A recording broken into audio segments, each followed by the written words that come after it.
नमस्कार, स्वागत है आपका। आप देख रहे हैं प्राइम टीवी। मैं कीर्ति लेकर हाजिर हूं प्राइम डिबेट। और आज प्राइम डिबेट में हम बात करेंगे योगी सरकार के आज 4 साल पूरे हो रहे हैं। तो उत्तर प्रदेश में योगी सरकार के 4 साल पूरे होने वाले हैं। सीएम योगी ने इस मौके पर प्रेस कॉन्फ्रेंस कर अपनी सरकार की उपलब्धियां गिनाई। महिला सुरक्षा से लेकर रोजगार के मुद्दे पर योगी ने सरकार के कामों को जनता के सामने रखा। वहीं कानून व्यवस्था के मुद्दे पर भी अपनी सरकार की जमकर तारीफ करी। तो आज हम इसी मुद्दे पर बात करेंगे कि योगी राज में 4 साल कितने कामयाब रहे। लेकिन उससे पहले, आगाज करने से पहले प्राइम डिबेट के आप देखिए हमारा ये खास रिपोर्ट।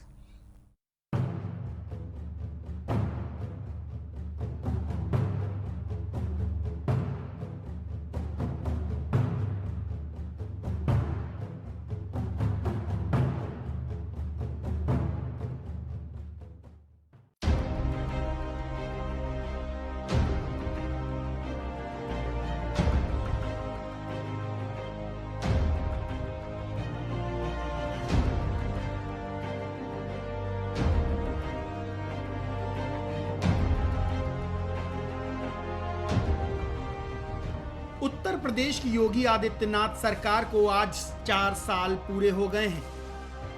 अगले साल विधानसभा चुनाव होने से पहले इस मौके पर यूपी सरकार अपनी उपलब्धियों को गिना रही है। योगी आदित्यनाथ 4 साल में जो भी परिवर्तन प्रदेश में हुए हैं उनके बारे में प्रदेश की जनता को सीएम योगी ने बताया। प्रदेश के मुख्यमंत्री योगी आदित्यनाथ ने इस मौके पर प्रेस कॉन्फ्रेंस की। यूपी के सीएम योगी आदित्यनाथ ने कहा कि प्रदेश में अब तक कोई दंगा नहीं हुआ है, जो सरकार की बड़ी उपलब्धि है। यूपी के सीएम योगी आदित्यनाथ ने प्रेस कॉन्फ्रेंस में कहा कि प्रधानमंत्री नरेंद्र मोदी के नेतृत्व में उत्तर प्रदेश अब बीमारू राज्य की श्रेणी से हटकर सबसे बड़ी अर्थव्यवस्था बनकर उभरा है। यूपी सीएम ने कहा कि आज ईज ऑफ डूइंग की लिस्ट में भी यूपी नंबर 2 है। हमने काफी लंबी छलांग लगाई है। ईज ऑफ डूइंग बिजनेस में यानी व्यवसाय की सुगमता में आज उत्तर प्रदेश देश के अंदर 15-16 में जो रैंकिंग हमारी 14वें स्थान की थी, आज वह दूसरे स्थान पर है। देश की 2015-16 में उत्तर प्रदेश की जो अर्थव्यवस्था 5वें-6ठे स्थान पर थी, आज वह दूसरी अर्थव्यवस्था के रूप में देश में उभरा है। और प्रति व्यक्ति आय भी उत्तर प्रदेश में हम लोगों ने इस दौरान जो प्रयास प्रारंभ किए, रोजगार की व्यापक संभावनाओं को आगे बढ़ाया है। प्रदेश के अंदर हर एक सेक्टर में इंफ्रास्ट्रक्चर के लिए, लोक कल्याण के लिए, एमएसएमई या एग्रीकल्चर के फील्ड में जो कार्य हुए हैं, इसके बहुत सार्थक परिणाम सामने आए हैं। और इसका परिणाम है कि आज प्रति व्यक्ति आय भी दुगने से अधिक उत्तर प्रदेश के अंदर मात्र 4 वर्ष के अंदर देखने को मिली है।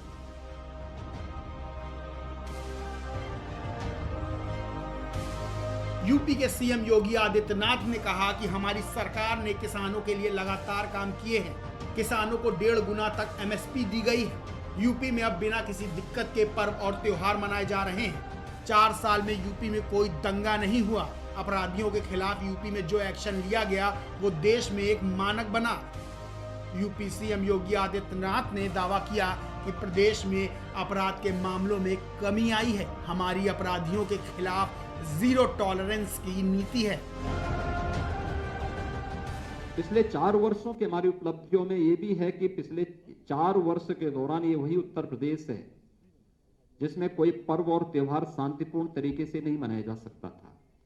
आज मैं इस बात को बड़े हर्ष और गौरव के साथ कह सकता हूं कि विगत 4 वर्ष में सभी पर्व और त्योहार बहुत शांतिपूर्ण तरीके से प्रदेश के अंदर संपन्न हुए।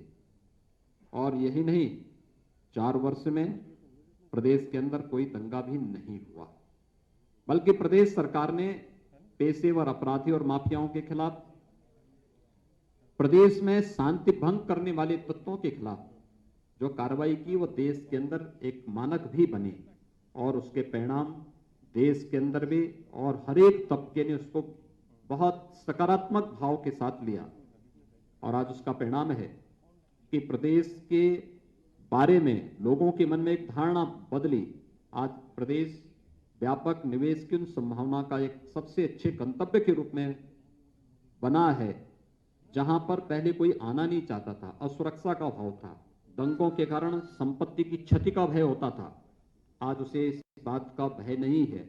आज हर एक देश और दुनिया का निवेशक का पहला निवेश का सबसे अच्छा गंतव्य कोई दिखाई देता है तो उत्तर प्रदेश उसका सबसे अच्छा गंतव्य है।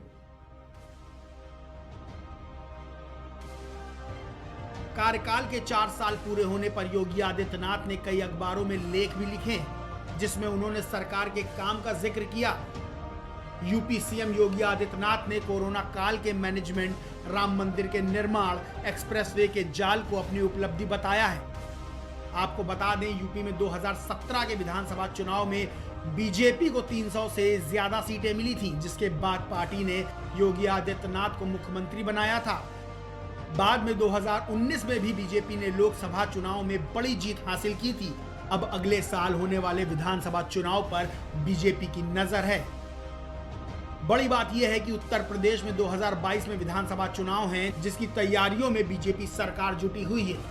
अगर थोड़ी दूर की सोच रखें तो दिखेगा कि 2024 में लोकसभा चुनाव है और यूपी में लोकसभा की 80 सीटें हैं। बीजेपी को यह पता है कि अगर यूपी में बीजेपी की सरकार बरकरार रहती है तो फिर से केंद्र का सफर आसान हो जाएगा। इसकी बानगी सभी 2019 में देख चुके हैं, जब बीजेपी को 62 सीटें मिली थी।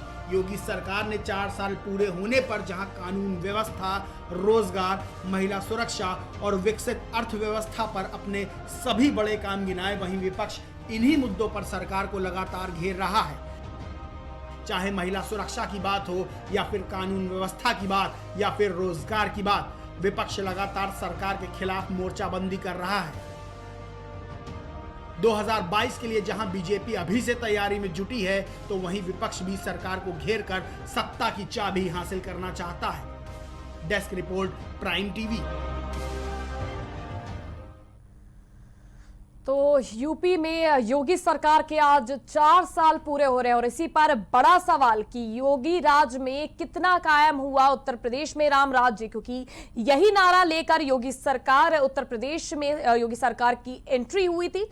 तो इसी पर आज हम चर्चा करेंगे। आज हमारे साथ पैनल पर मौजूद है बीजेपी नेता केसी जैन जो स्काइप से जुड़े हुए हैं, साथ ही साथ सपा नेता विवेक पांडे, कांग्रेस नेता वर्चस्व पांडे और साथ ही साथ वरिष्ठ पत्रकार पंकज रस्तोगी जी हमारे साथ जुड़े हुए हैं।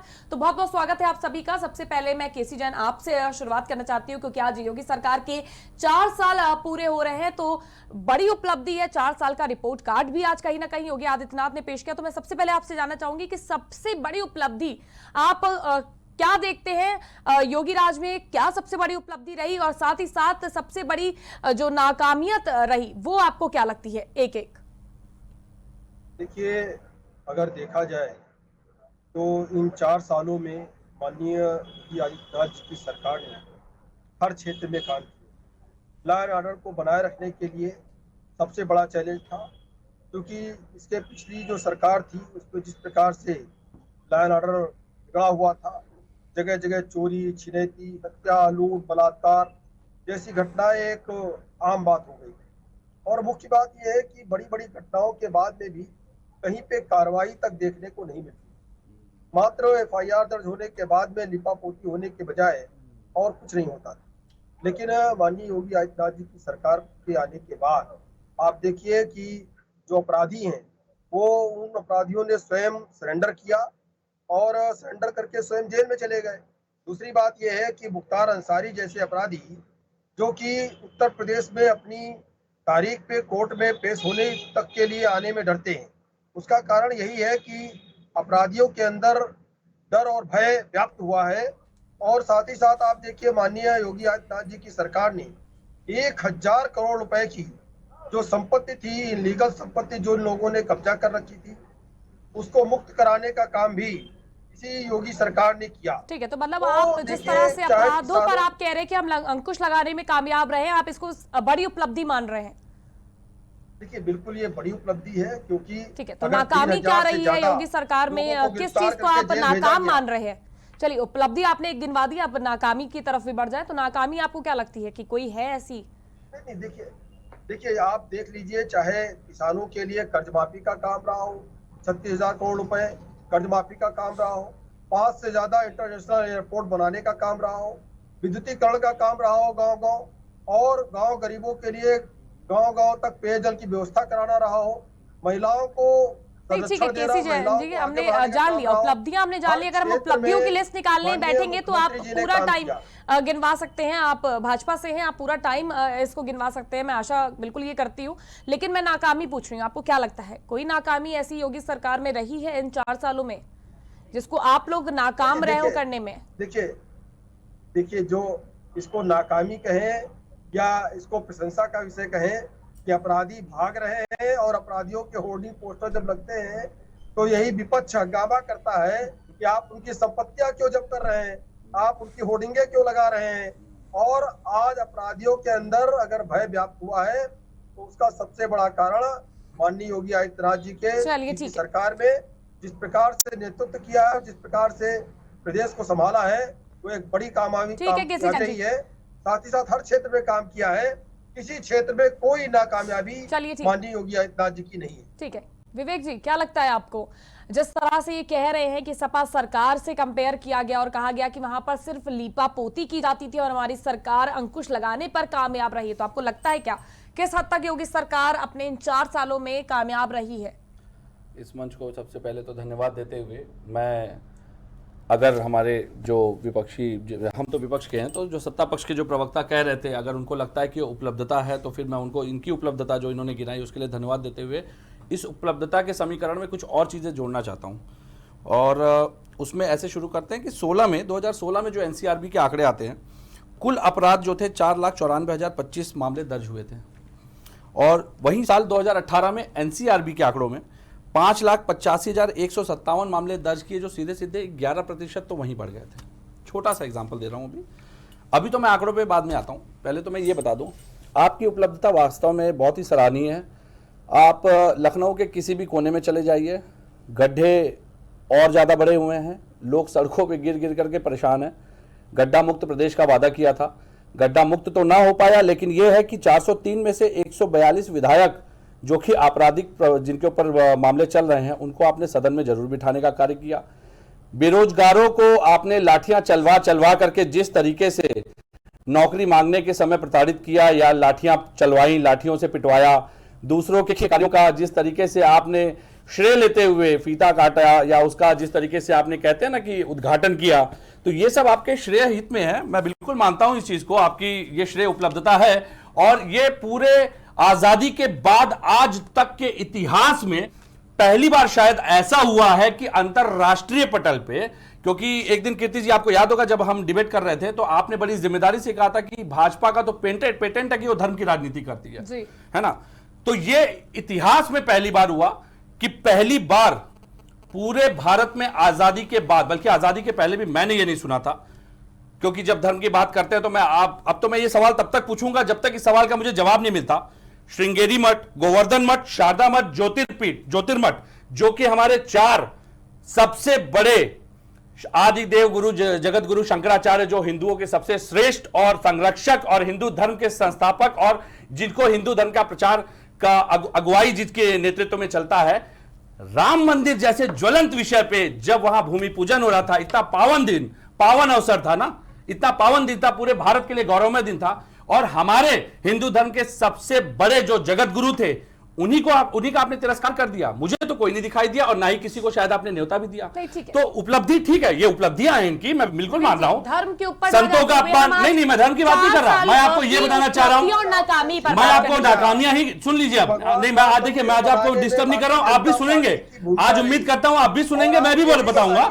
नहीं, बिल्कुल मुस्कुरा के जवाब देंगे आपने जिस तरीके से 4 साल में संतों का अपमान किया, जिस तरीके से बेरोजगारों का अपमान किया, जिस तरीके से महिलाओं का अपमान किया, और कली का ज्वलंत उदाहरण है जिस तरीके से इनके मुख्यमंत्री ने महिलाओं के ऊपर इस तरह की अभद्र अशोभनीय टिप्पणी दोबारा की है, तो ये तो आपकी उपलब्धि ही मानी जाएगी। मैं तो मानता हूं कि आपकी उपलब्धि है, ठीक है, मैं तो मानता हूं आपकी उपलब्धि है। ठीक है, मैं उस पर नहीं जा रही हूं, मैं आज योगी सरकार के 4 साल पूरे हुए उस पर उपलब्धियां और क्या कार्य किया गया है इन 4 सालों में रिपोर्ट कार्ड, क्योंकि बहुत बढ़िया कार्य है। हर शहर में कोने कोने में गड्ढे गुथे हैं, आज भी बेरोजगारों को लाठियों से पीटा जा रहा है, 4 लाख नौकरियों का ये दावा करते हैं और उसमें इन्होंने शायद मनरेगा को भी जोड़ लिया है।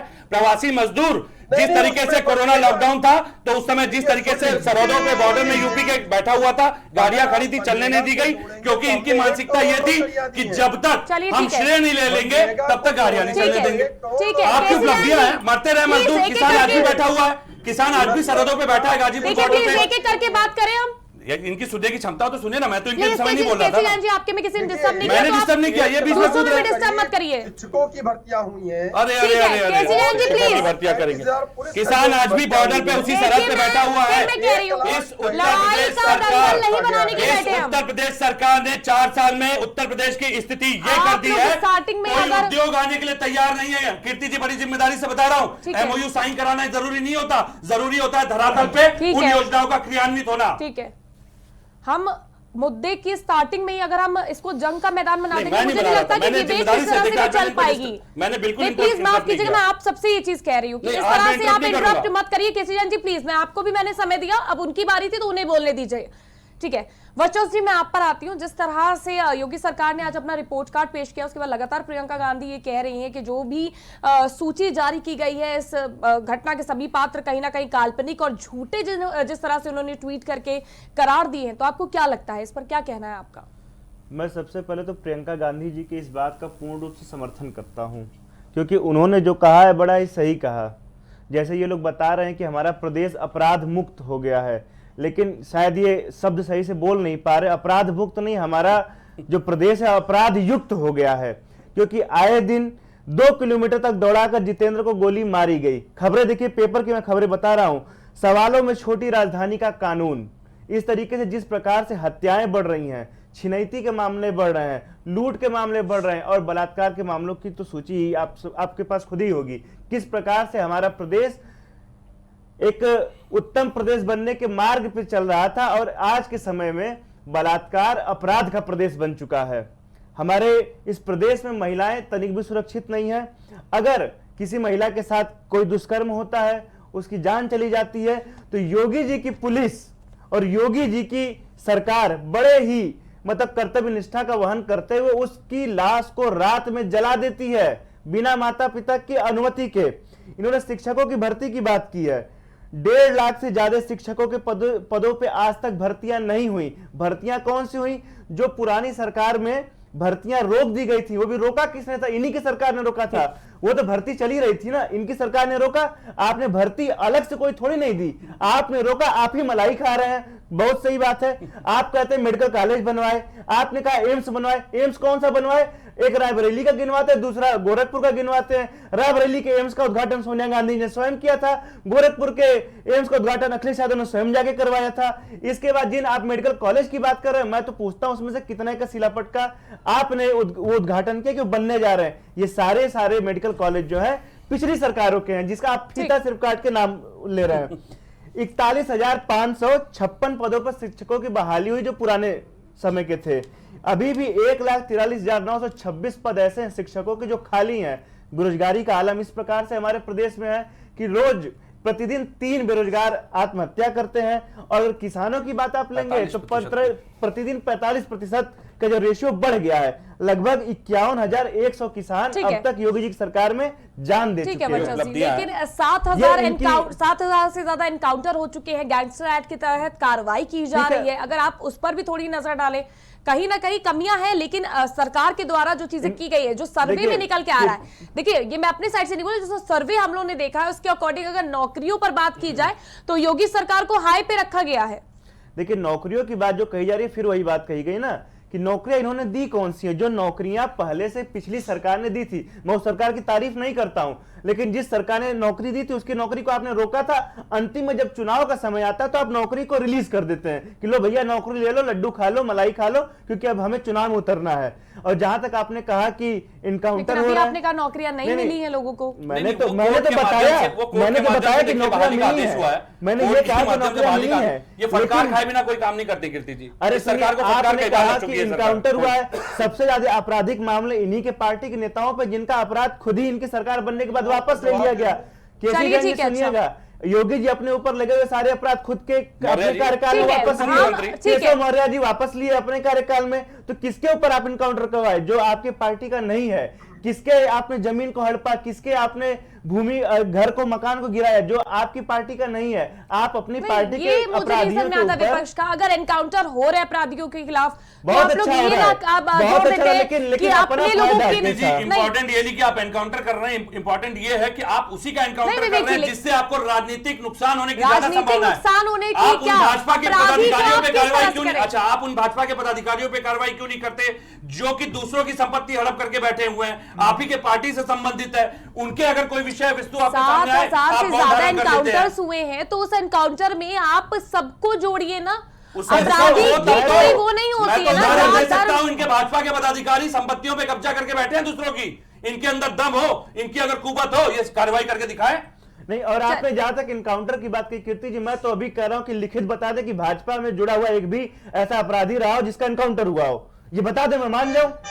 दूसरी पार्टियों के विधायकों को जिस तरह मैनिपुलेट 4 करते साल हैं, में। आप दूसरी पार्टियों को विपक्ष बता करके तो आलोचना करते हैं, लेकिन जब वही विपक्ष के भाजपा विधायक या सांसद जब आपकी पार्टी ज्वाइन करते हैं तो कैसे वो गंगा जल से शुद्ध हो जाते हैं कि उनके ऊपर कोई कार्रवाई नहीं होती, तब उनकी कोई जांच नहीं होती, सुनिए। तब कोई ईडी नहीं आती, कोई इनकम टैक्स की रेट नहीं चलिए, होती। ठीक है, अच्छा। इसका जवाब भी चाहिए ठीक है। आज मुझे। 4 ठीक है। साल में घोटालों का भी एक बहुत बड़ा लिस्ट है मेरे पास, मैं आगे उसको भी ठीक दूंगा। ठीक ठीक। पंकज जी, मैं आपसे जानना चाहती हूँ, आपको क्या लगता है, आप पत्रकार बड़ा है वरिष्ठ और बड़ा आपने तमाम जवाब चीजें देखी। सुनेंगे। ठीक है केसी जैन जी, मैं आ रही हूँ। उपलब्धि और नाकामी क्या लगती है आपको सरकार की सबसे बड़ी?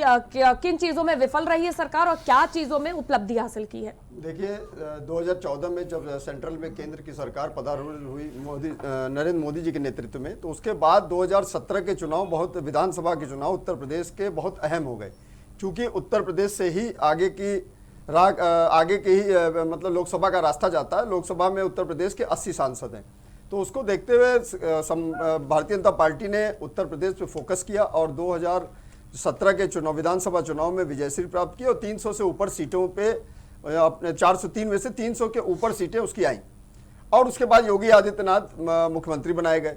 आज 19 तारीख को 4 साल योगी सरकार के पूरे हो रहे हैं, जिसमें योगी सरकार ने, योगी जी ने प्रेस कॉन्फ्रेंस करके अपनी सरकार की तमाम उपलब्धियों को गिनाया है, जिसमें उन्होंने सरकार की तमाम बातें की कि सरकार किन किन मुद्दों पे और सरकार ने कौन कौन से कार्य किए हैं। तो ये कहना नाकामी होगी कि पूर्व की सरकारों ने जो काम कहा था उसको किया। देखिए ये चीज नहीं माननी चाहिए।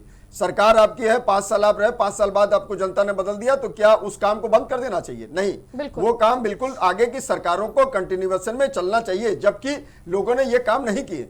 आप अटल बिहारी जी की सरकार की बात करिए, बहुत से उन्होंने पुल के निर्माण और बहुत सी चीजों को उन्होंने 2001-2 में किया था शिलान्यास, उसको क्या नाम है आगे मनमोहन सरकार ने उठा के बंद कर दिया था और वो करीब 10 साल तक 2004 में आने के बाद वो बंद हो गए और 2014 तक बंद रहे। उसके बाद वो डिब्रूगढ़ का पुल ले लीजिए, चाहे बहुत सी ऐसी चीजें। तो ये तो एक परंपरा नहीं करना चाहिए किसी को भी।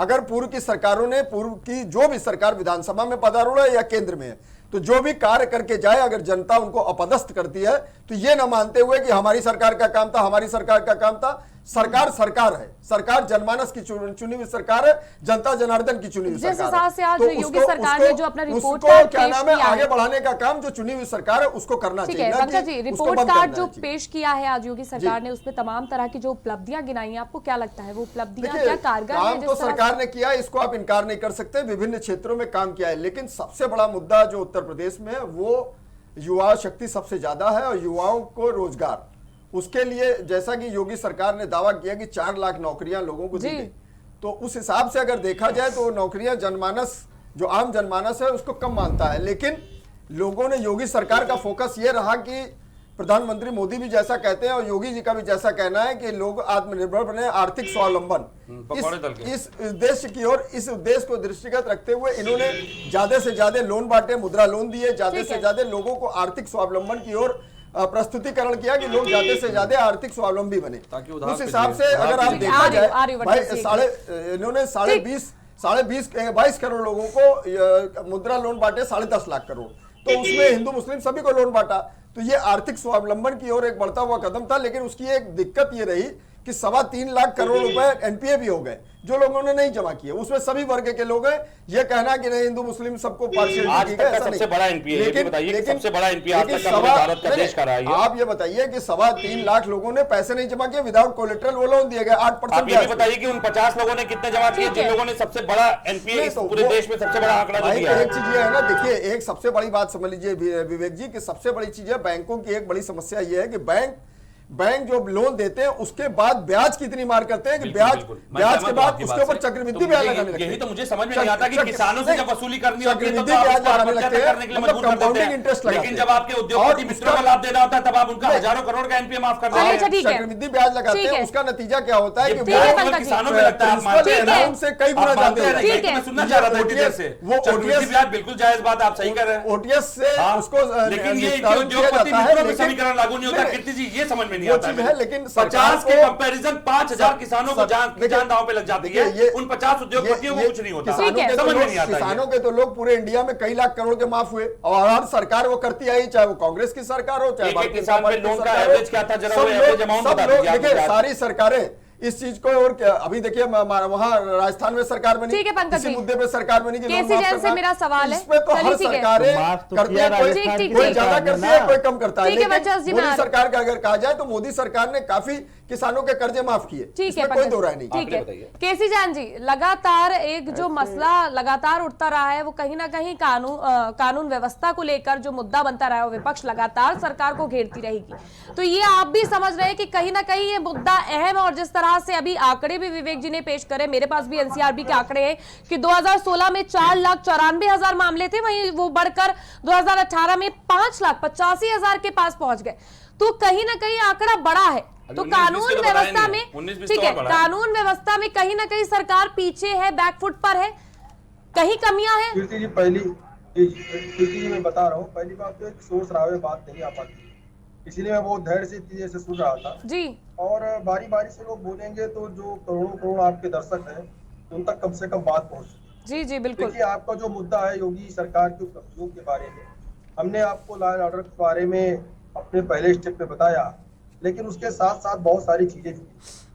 आप देखिए कि अगर उत्तर प्रदेश में 5 नए एयरपोर्टों का निर्माण होता है, अंतरराष्ट्रीय एयरपोर्टों का निर्माण होता है, एक बड़ी उपलब्धि। 4 नए एक्सप्रेसवे बन रहे हैं, Purvanchal expressway, Ganga expressway, Gorakhpur expressway और लिंक एक्सप्रेसवे। तो अगर इस तरीके के एक्सप्रेसवे बनेंगे, इससे विकास की जो पहिया है वो दौड़ेगी, जाहिर सी बात है। आप देखिए अगर किसानों के खातों में, उत्तर प्रदेश के किसानों के ले लीजिए तो एक बड़ी रकम उत्तर प्रदेश के किसानों के खातों में भेजी गई। 40 लाख से अधिक आवास उत्तर प्रदेश के लोगों को मिले हैं। ये एक बड़ी उपलब्धि माननीय योगी आदित्यनाथ जी की सरकार की। एक घर में 4 से 5 लोग रहते हैं, अगर 40 लाख आवास दिए गए हैं तो करीब 2 करोड़ जनता उत्तर प्रदेश की इससे लाभान्वित होती है। इसी प्रकार से आप देखिए किसान सम्मान निधि के अंतर्गत 2.5 करोड़ किसानों को लाभ मिला है, इसमें 27,000 करोड़ रुपए किसानों के खातों में सीधे भेजा गया है। इसी प्रकार से आप देखिए कि चाहे गन्ना की, नहीं ठीक है केसी जैन जी, मेरा सवाल अपराध और कानून व्यवस्था को लेकर था के अंतर्गत। जी कीर्ति जी, मेरा सवाल कानून व्यवस्था को लेकर था कि जिस तरह से कानून व्यवस्था कहीं ना कहीं एनसीआरबी के जो मैंने आपके आंकड़े आपके सामने पेश किए वो बड़े हैं 2016 के मुकाबले 2018 में, तो कहीं ना कहीं कुछ नाकामी है, कुछ चुनौतियां हैं सरकार के लिए। बिल्कुल चुनौतियां हैं सरकार के लिए, लेकिन आप ये देखिए कि उत्तर प्रदेश में लगभग 1000 से ज्यादा इनकाउंटर की घटनाएं हुई और जिसमें से जो 125 से ज्यादा दुर्दांत अपराधी थे जिनके ऊपर 1-1 लाख रुपए के 50-50 हजार के इनाम थे, और जो पिछली सरकार में इनकाउंटर सरकार की उपलब्धियों में काउंट किया जाता है क्या? हो अल्लाह करे तो फिर मैं कट हो जाऊं, आप ही बोलते रहिए लगातार। अच्छा आप बोल लीजिए। मैं डाटा आप आंकड़ा दे रहे थे, मेरी बात आ जाए, बोल लीजिए। मैं 2 मिनट लूंगा, बहुत ज्यादा समय नहीं लूंगा, फिर आप बोलिएगा लगातार। देखिए जो 125 दुर्दांत अपराधी थे वो मारे गए। जो विपक्ष है खास करके समाजवादी पार्टी है वो लगातार ये कहती है कि भाजपा के लोग आप भाजपा के लोगों को छोड़ रहे हैं। तो देखिए भाजपा के लोग कौन से हैं इस तरीके के, आप लिस्ट हमको 1000 का इनाम है और वो खुलेआम घूम रहे हैं। अगर ऐसे लोगों की आप लिस्ट उपलब्ध करा देंगे तो हमारे लिए सुविधा हो जाएगी उनको जेल भेजने के लिए या इनकाउंटर करके उनको मार गिराने में, अगर वो जेल नहीं जाते हैं तो। लेकिन ये हवाई बातें करना दे देंगे आपको, या जिन्होंने भाजपा के कब्जे कर लोगों को रखे हैं। छोड़ रहे हैं, जी। ये गलत बात है। नहीं हम आपको दे देंगे। चलिए ठीक है। 3000 लोग ऐसे हैं, सुन लीजिए कीर्ति जी। जी, 3000 ऐसे लोग हैं जिनके खिलाफ लंबे समय से एनबीडब्ल्यू जारी था। गुंडा एक्ट, गैंगस्टर एक्ट की कार्रवाई करते हुए उनको जेल भेजने का काम उत्तर प्रदेश सरकार ने किया है। उससे कितने लोगों को राहत मिली है ये आप वहाँ की जनता से पूछिए, कानून जहाँ पे इस व्यवस्था, तरीके के रेप ये की उनके पास घटनाएं, नहीं है, बात नहीं कर सकते रेप वो की इस पे। घटनाएं, अगर इनकाउंटर होता है, वो नहीं बात कर 12 सकते केसेस, किसी जब विकास दुबे का पर इनकाउंटर डे। होता है, यही विपक्ष उनके पक्ष में क्यों दिखाई केसी देता है? जैन जी, 12 हमारे केसेस यहाँ रेप के आज पर डे। विकास मार दुबे दिए की जाते भतीजी हैं। रुचि दुबे के इनके साथ जो हुआ संवेदना वो नहीं है, संवेदना इनकी विकास दुबे के प्रति, लो, संवेदना ठीक है। हो गया। मुख्तार वाह, अंसारी वाह, के प्रति, ठीक है। संवेदना इन लोगों की है अतीक अंसारी के प्रति कि भाई आप बिल्डिंगें क्यों गिरा रहे हैं, आप इनकाउंटर क्यों कर रहे हैं? आपकी संवेदना ब्रजेश सिंह के प्रति है, आपकी संवेदना योगी आदित्यनाथ के प्रति है, ठीक है। आपकी संवेदना केशव प्रसाद मौर्य के प्रति है। मारने के लिए नहीं किया जाता है। चलिए ठीक है क्या केसी होता जान जी, है, जब ठीक है। अपराधी जब विवेक अपराधी जी, भागने का ठीक। प्रयास करता है, पुलिस पे हमला करता है, ठीक है। देखिए बहुत सीधी सी बात है ये, ऐसे मैं बात हम विवेक आते जी, रहेंगे। इनके पास कानून मैं ठीक व्यवस्था है, से मैं जुड़ा- आपको बता दूं, आप कुछ बोले कानून व्यवस्था। एक मिनट केसी जैन जी, ठीक है मैंने आपकी सुन ली। केसी जैन जी मैंने आपकी सुन ली, ठीक है प्लीज, मैंने आपकी सुन ली। विवेक जी आप कुछ कानून व्यवस्था पर बोले, उससे पहले मैं आपको बता दूं कि जो यूपी पुलिस के द्वारा डाटा पेश किया गया है उसमें दंगों में 40% की कमी आई है उनके मुताबिक, रेप में 45 और मर्डर केस में 20% की कमी आई है, डकैती में 65 और साथ ही साथ, ठीक है केसी जान जी मैंने सुन लिया, घटनाओं में 66 की कमी आई है। ये कहा गया है, ये सभी यूपी पुलिस की तरफ से आंकड़े दिए गए हैं। इस पर आपका क्या कहना है कानून व्यवस्था को लेकर? तो मैं कुछ बोलूं। केसी जान जी प्लीज, मैंने आपको टाइम दिया ना पर्याप्त, प्लीज जी विवेक जी बोलिए। जो ये दिया गया है डाटा, इसको लेकर आपको क्या कहना है? बात की केवल लाइन ऑर्डर नहीं है आज का। इन्हीं से बात कर लीजिए पहले आप। ठीक है। आप मुझे बस इतना बता आज दीजिए। का विषय केवल लाइन ऑर्डर नहीं है। नहीं बिल्कुल नहीं है, मैं हमने मान रहा जो हूँ, एयरपोर्ट मैं तो बनाया, मान रहा हूँ आपका, मैं तो आपकी सारी बातें आज मान रहा हूँ। आज आपकी सारी सराहनीय भूमिका का मैं वो ठीक स्वीकृति दे रहा है हूँ। केसी जैन जी, मैंने आपको समय दिया, अब मैं मुझे विपक्ष अब- की सुन लूं। मुझे अब बहुत जिम्मेदारी के साथ, आप आधिकारिक रूप से प्रवक्ता बन के आए हैं तो फिर आपके पास हर सवाल का जवाब होगा। आप मुझे अब ये बता दीजिए, जिस पुलिस के माध्यम से आप कानून व्यवस्था को संचालित करने का दावा करते हैं, उस पुलिस विभाग के अंदर कितने पुलिसकर्मियों ने आत्महत्याएं की, इसका आंकड़ा है आपके पास? आप मुझे यह बता दीजिए जिम्मेदारी से, जिस कोविड की लड़ाई के लिए हम दोबारा अपने आप को तैयार करने की राह पे बढ़ रहे हैं, उस कोविड-19 की लड़ाई में कोरोना योद्धा कहे जाने वाले कितने पुलिसकर्मियों को 50 लाख की बीमा राशि आपने प्रदत्त की? आप मुझे इसका जवाब दे दीजिए। आप मुझे यह बता दीजिए कि उत्तर प्रदेश में आप कानून व्यवस्था संभालने में पूरी तरह से असफल हैं और एनसीआरबी के दिए हुए आंकड़ों को आप स्वीकार नहीं करते हैं। आप चाहें तो इसका मैं प्रमाण दे दूंगा और कहां मैनिपुलेटेड है डेटा वो भी मैं आपको बता दूंगा। आप लेकिन मुझे एक बात का जवाब बड़ी जिम्मेदारी से बताइए, उत्तर प्रदेश की पुलिस में बॉर्डर स्कीम आप क्यों नहीं हटाना चाहते? क्या इसलिए कि उसके पीछे आपकी मंशा यह है कि ऊपरी स्तर के भ्रष्टाचार सामने आ जाएंगे? या पुलिसकर्मी अगर अपने क्षेत्र में होगा, 100 किलोमीटर के दायरे में होगा, तो हो सकता है कि वो क्षेत्रीय अपराधियों की समीकरण से वाकिफ हो, क्षेत्रीय भाषा शैली से वाकिफ हो, अपराधों की गतिविधियों से भली भांति वाकिफ हो, या वहां पर उसका नेटवर्क मजबूत होता है तो वो अपराधों पर अंकुश लगा पाएगा।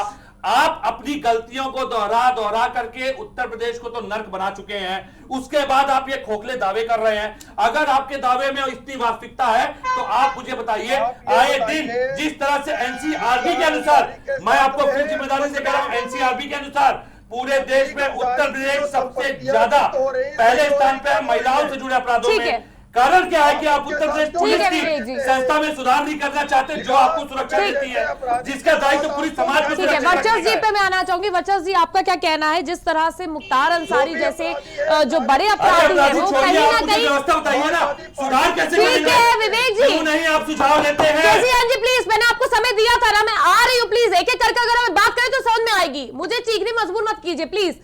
वर्चस्व जी आपसे सवाल है मेरा, क्या लगता है जैसे मुख्तार अंसारी जैसे जो अपराधी हैं वो कहीं ना कहीं पंजाब से यूपी आने में डर है, तो थोड़ा आप ये चीज तो समझेंगे कि कहीं ना कहीं तो लगाम कसी है? मैं इस डर की बात से पहले बता दूं कि केसी जैन जी ने भी एक बात कही कि ये सिर्फ कानून की डिबेट नहीं चल रही है, डिबेट चल रही है 4 साल के कार्यकाल की। तो मैं इनका फोकस पहले उस 4 साल के कार्यकाल पे लेता हूं। मिर्जापुर में मिड डे मील में परोसे जा रहे हैं नमक और रोटी, इसकी रिपोर्ट दिखाने वाले पत्रकार के ऊपर रासुका लगाई गई। ठीक, पंचायत, अरे आप सुन तो लीजिए भाई साहब, आपने बोला, आपने कहा कि पॉइंट पे आइए, 4 साल का कार्यकाल, 4 साल का कार्यकाल अब गिनवा रहा हूं, अब आप बोलने लगे, आप बोले मैं नहीं बोला, आप बोले तो मैं नहीं बोला ना, अब तो सुन लीजिए भाई साहब, भाई साहब सुन तो लीजिए, चुनाव आने वाला है, जनता आपको जवाब अरे सुन तो लीजिए, ठीक है चुनाव आने वाला, बहुत अच्छी बात है। पहले आप जनता को जवाब दीजिए, जो कल आपके मुख्यमंत्री ने महिलाओं पे इतनी गंदी और आलोचनात्मक टिप्पणी की है, आप जवाब देंगे? आप लोग सिखाइए अपने नेताओं को, पहले आप लोग मानसिकता ठीक करें, मानसिक इलाज की आवश्यकता है भाजपा के नेताओं को। कुंठित मानसिकता से आप लोग बैठे हैं सरकार में, महिलाओं को आप लोग नीति स्तर पर लेकर के आने का ठीक है विवेक जी, ठीक है केसी जी, ठीक है बोलिए वर्चल जी, अपनी बात खत्म करिए, 30 सेकंड में अपनी बात खत्म करिए प्लीज। मिर्जापुर में मिड डे मील में नमक रोटी, पंचायती राज विभाग में परफॉर्मेंस ग्रांट घोटाला 700 करोड़ रुपए का हुआ, उसके बाद पूरे प्रदेश में स्कूलों में शिक्षकों की कमी है, पशुधन घोटाला हुआ, अरे सुन तो लीजिए साहब, अरे सुन लीजिए, बेचैन मत होइए, सुनिए, पशुधन घोटाला आपका हुआ, उसका टेंडर का खुलासा भी हुआ है, स्मार्ट मीटर खरीद में घोटाला हुआ है, शिक्षक भर्ती में घोटाला हुआ है, DHFL PF में घोटाला हुआ, PPE किट में घोटाला हुआ। PPE किट के घोटाले को लेकर तो आपके विधायक खुद बैठे थे धरने पे, PPE किट घोटाले को लेकर आपके विधायक तो खुद धरने पे बैठे थे। ठीक है बच्चों जी, विवेक जी, ठीक है ठीक है ठीक है ठीक है, मैं आऊंगी 1 मिनट, मैं आऊंगी, ठीक है केसीआर जी प्लीज सुनिए, अगर आप बोलेंगे तो दूसरा ही बोलेगा, फिर मैं रोकने में असक्षम रहूंगी। सबसे बड़ी उपलब्धि ये है 4 साल की पहली बार इतिहास में ठीक है इनके विवेक ही जी, विधायक 200 से अधिक विधायक अपनी ही सरकार के खिलाफ धरने में सदन में बैठे थे, ये आपकी उपलब्धि ठीक है। और ठीक है पंकज जी, मेरा सवाल आपसे, ठीक है बच्चों जी प्लीज, मैंने आपको समय दिया ना, मैं अपनी बात खत्म करना चाहूंगा। जैसे आपने मुख्तार अंसारी की बात कही, डर के मारे, मुख्तार अंसारी पंजाब में जिस गुनाह को किए उसके लिए वो जेल में बंद है, ना कि यहाँ के डर की वजह से। मैं किसी मुख्तार अंसारी या किसी ब्रजेश सिंह के फेवर में नहीं बोलने आया हूं। मेरे पास लिस्ट है, मुख्तार अंसारी जेल में बंद है, वो यूपी अतीक अहमद पर जिस तरह से अवैध निर्माण की कार्रवाई हुई, विकास दुबे पर आपने देखा होगा कि 5 लाख का इनामी थे वो था, वो उसके ऊपर एनकाउंटर हुआ, उसको खुशी दुबे की क्या गलती थी?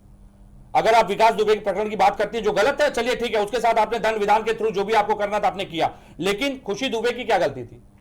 2 दिन की विवाहिता को आज भी जेल में रखा गया है, आज भी वो जेल में ही है, उसको अपराधी बनाया गया, और इसके जिम्मेदारी के साथ जवाब इसलिए मांग रहा हूं, उसी समय ब्यूरोक्रेसी के एक बहुत ही बड़े IAS अफसर की बकायदा फोटो वायरल होती रही, लेकिन उन पे कार्रवाई नहीं हुई। देखिए मैंने आप लोग को सिर्फ ये बताने का मेरा मकसद ये था कि इस तरह की भी कार्रवाई हुई है। अगर आप लगातार सरकार को जो घेर है, विपक्ष का काम होता है सरकार को घेरना, इस पे मैं ऑब्जेक्ट नहीं कर रही हूं, लेकिन मैं सिर्फ बता रही हूं कि एनकाउंटर्स हुए हैं, बड़े बड़े अपराधियों को भी घेरा गया है योगी सरकार में। हालांकि भाजपा सरकार तो लगातार सपा पे ये कहती है कि वहां पर तो FIR ही नहीं दर्ज होती थी, क्योंकि NCRB के आंकड़े कम करने थे। तो NCRB के आंकड़े कैसे सामने आते थे? तो NCRB के आंकड़े कम करने के लिए समाजवादी पार्टी की सरकार ने कब पत्रकारों के ऊपर रासुका और इस तरीके की द्वेषपूर्ण कार्रवाई की गई, वो भी खबर दिखाने के लिए? आप बताइए, एक रिटायर्ड IAS जब उसने कोई ट्वीट कर दिया उसके ऊपर आधिकारिक कार्रवाई कर दी गई, जबकि समाजवादी पार्टी में उन्होंने नेताजी का हेलीकॉप्टर नहीं उतरने दिया था।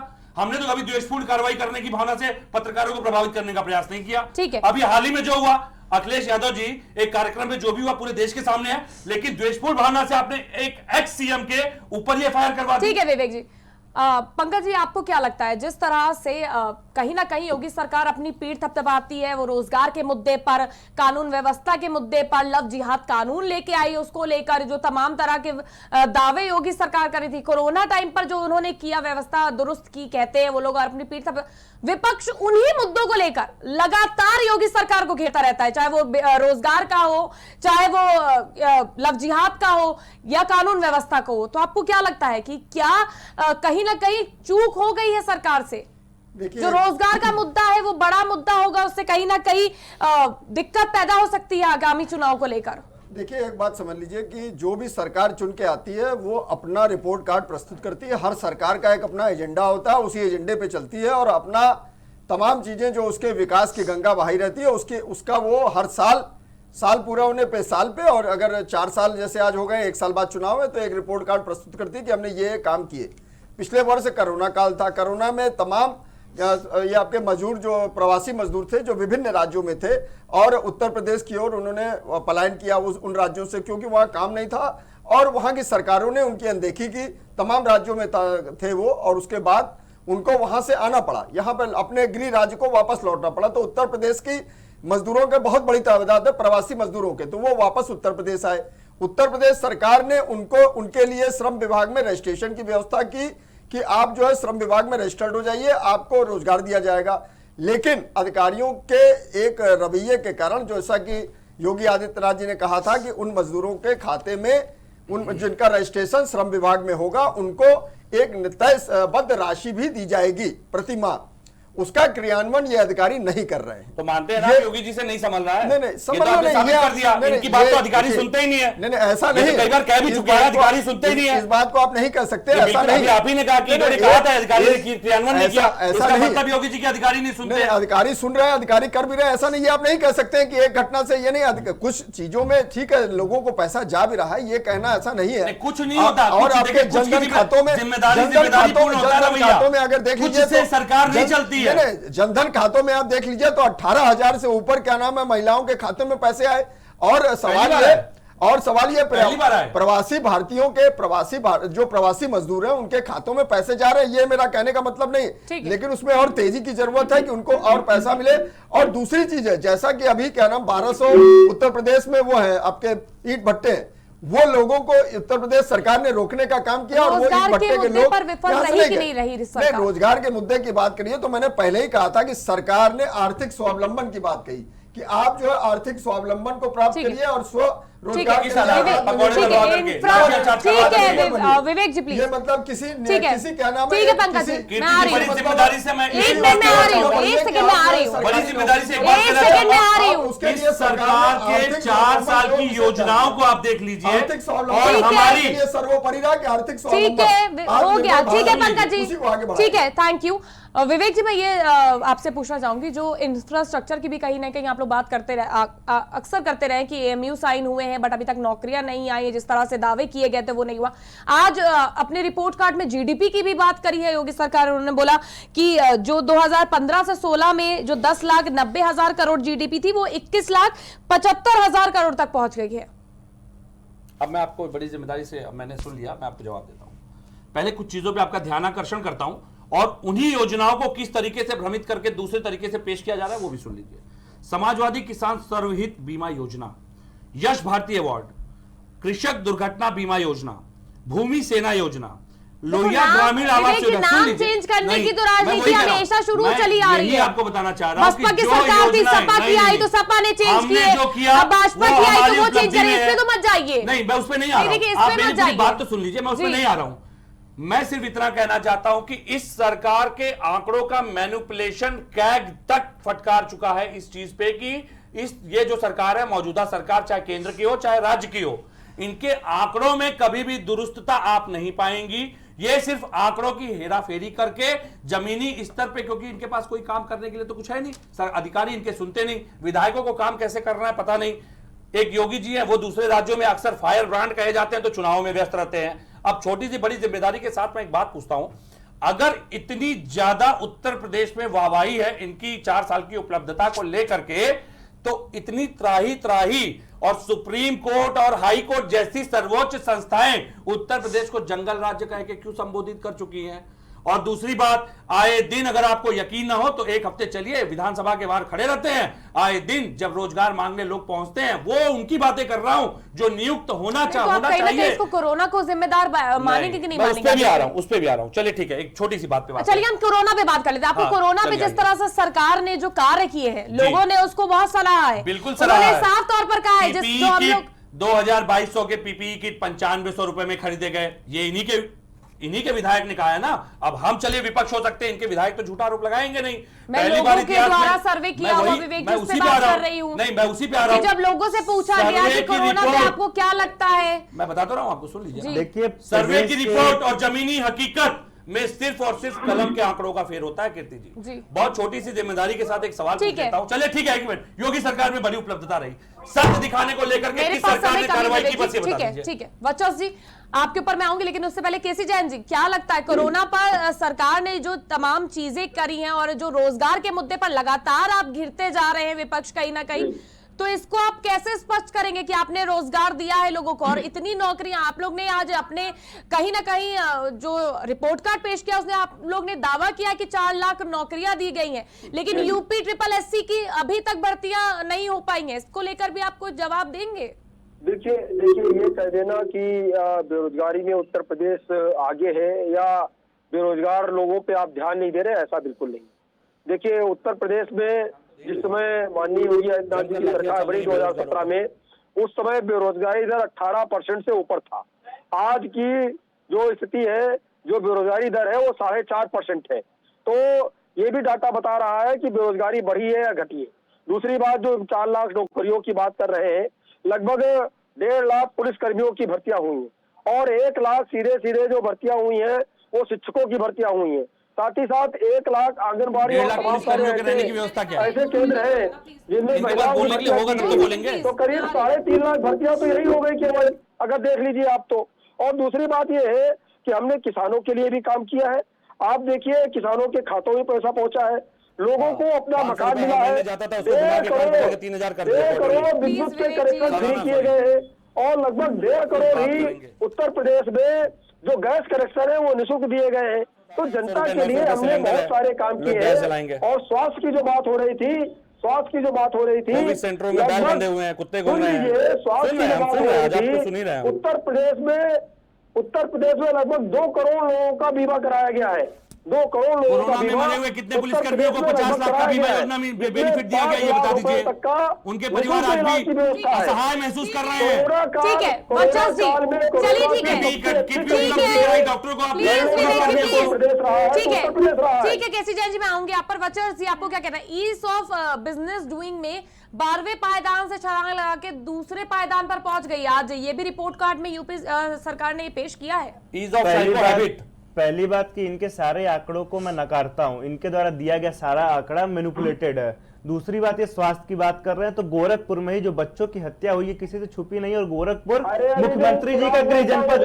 आप सुनिएगा मेरी बात केसी जैन जी, आपके समय नहीं बोला हूँ,